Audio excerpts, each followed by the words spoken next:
Assalamualaikum warahmatullahi wabarakatuh. Hari ini anak-anak kita berjumpa kembali ya. Gimana keadaannya? Sehat? Alhamdulillah. Nah, hari ini kita memasuki pelajaran pendidikan agama Islam.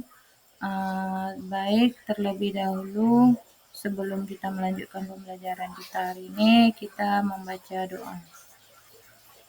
Bismillahirrahmanirrahim. Rabbi israh li sadri wa yassir li amri wahlul 'uqdatam min lisani yafqahu qawli. Rabbi zidni ilman warzuqni fahman. Nah, anak-anak, hari ini kita belajar dengan judul pembelajaran kita hari ini yaitu akikah dan kurban, yaitu jalan syukur dan pengorbanan kita terhadap Allah Subhanahu wa taala. Nah, kado pertama untuk buah hati itu sebagai sebuah ibadah.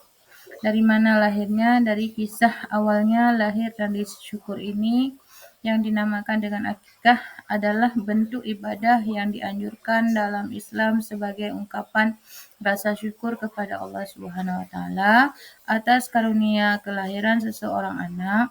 Ini merupakan tradisi yang telah dijalankan sejak zaman Nabi Muhammad SAW, mengajarkan kita pentingnya bersyukur sejak dini atas setiap nikmat kehidupan. Akikah, makna dan tujuan dari akikah ini ada 3. Yang pertama definisi bahasa, yaitu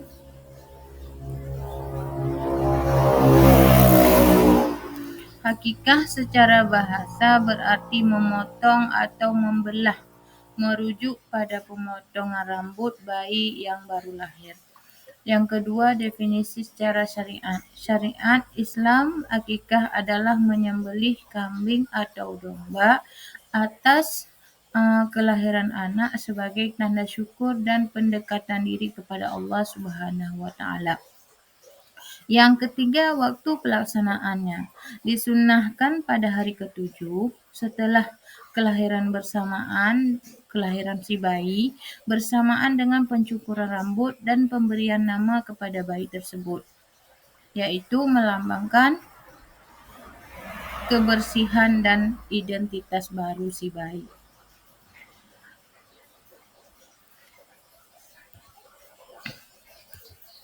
Nah, karakteristik akikah itu apa? Pilihan hewan yang digunakan untuk akikah itu adalah kambing atau domba yang sehat, tidak cacat, dan telah memenuhi syarat ataupun usia dia memasuki 1 tahun dan sudah berganti giginya.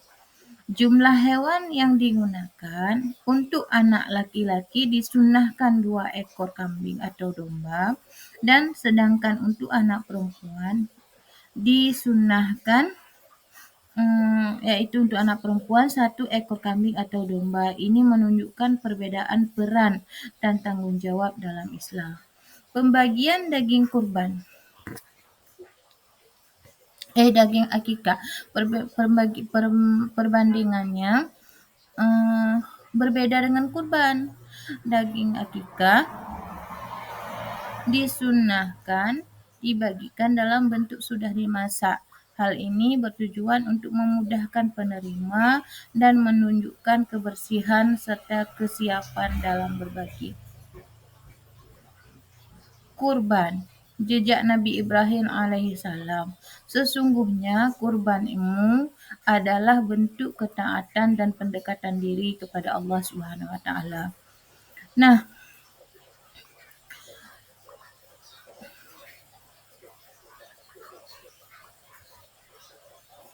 perbandingan akikah dan kurban.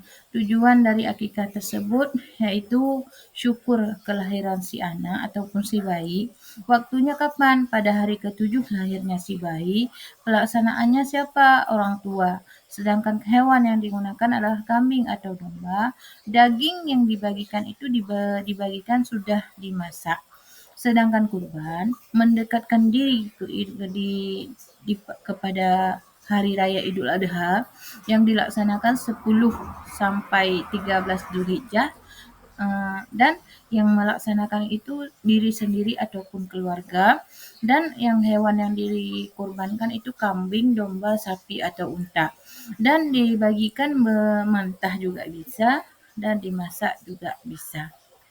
Nah, meskipun memiliki perbedaan kedua ibadah ini sama-sama mengajarkan tentang pentingnya berbagi dan rasa syukur kepada Allah Subhanahu wa taala.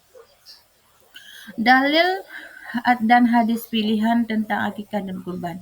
Akikah ini ada sebuah hadis menjelaskan seorang anak tergadai dengan akikahnya disembelih pada hari ketujuh, diberi nama dan disyukurkan namanya, yaitu dari hadis riwayat Ibnu Majah.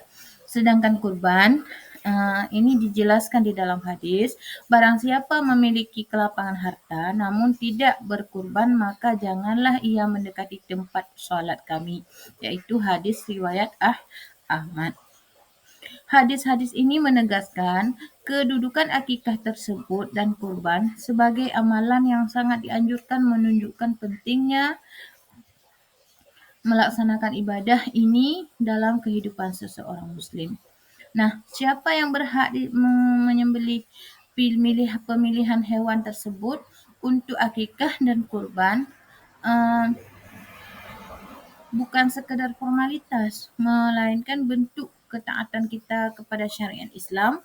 Hewan harus sehat, tidak cacat, dan telah memiliki mencapai usia yang disyaratkan minimal, dan mencerminkan kesungguhan dalam beribadah dan memberikan yang terbaik sebagai persembahan kepada Allah.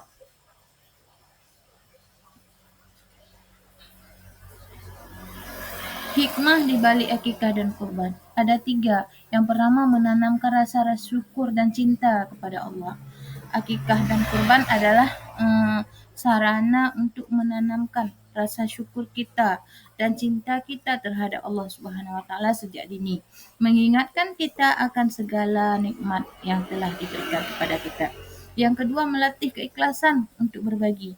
Melalui pembagian daging, ibadah ini melatih keikhlasan dalam berbagi kepada sesama, terutama fakir miskin dan yang membutuhkan, menumbuhkan empati dan kepedulian sosial dari kita. Nah, yang ketiga, mempererat silaturahmi kita dengan sesama. Pembagian daging dan kebersamaan dalam pelaksanaan ibadah ini mempererat tali silaturahmi kita antara keluarga, tetangga, dan masyarakat, menciptakan harmoni sosial. Inspirasi dari akikah dan kurban ini ada 2. Jadikan akikah itu sebagai inspirasi syukur dan peduli terhadap sesama. Sedangkan kurban sempurnakan ibadah kita. Kurban itu sebagai latihan ketaatan dan pengorbanan kita terhadap Allah Subhanahu wa taala. Nah, cukup di sini pembelajaran kita hari ini. Ibu akhiri. Wabillahi taufiq wal hidayah. Wassalamualaikum warahmatullahi wabarakatuh.